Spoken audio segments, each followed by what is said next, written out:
Hello বন্ধুরা, আপনারা কি খেতে বসেছেন গো? দেখুন আমার বাগানও গোছানো হয়ে গেছে। এই দেখুন আমার ছোট্ট হেসেলের ছোট্ট মেনু। আজকে মেনুগুলো অল্পই করেছি, কিন্তু অনেকগুলোই করেছি। অল্প অল্প করে অনেকগুলোই করেছি। দেখুন আজকে 4 দিন ধরে ভোজ খেয়েছি, শরীরটা ভালো লাগছে না, ঘুম ঘুম লাগছে।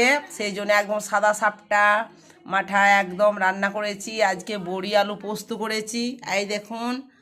আর একটা ডিমের রোস্ট করেছি, আর সাদা কলাইয়ের বিরির ডাল করেছি ভাজা গুঁড়ো মশলা দিয়ে। আর কাগজি ভাত, একটু ঘি নামিয়ে রেখেছি, যদি দরকার হয় ওরা ঘি নেবে। আর একটু টমেটো চাটনি করেছি, এই দেখুন। আর বিরির ডাল আর আলু পোস্ত এই দিয়ে। হ্যাঁ, আর একটা জিনিস দই এনেছি, একদম টক দই, একটু করে চিনি নিয়ে নিয়েছি, চিনি দেওয়া আছে এগুলোর মধ্যে। সব মিক্স করে ওরা সব নেবে। 5টা বাটি নামিয়ে দিয়েছি। লাতনিটা ভাত খাচ্ছে, ও ভালো করে ভাত খাচ্ছে না, ভোজও খায়নি ভালো করে, কি জানি কি হয়েছে।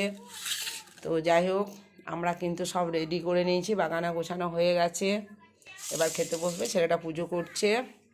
আমার বৌমা রিঙ্কু লাতনিটাকে খাওয়াচ্ছে কোনো রকম করে, কার্টুন দেখায়।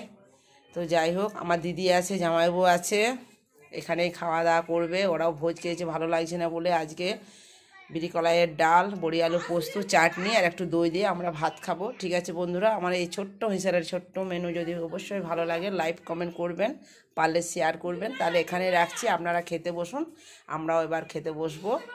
Tata, by.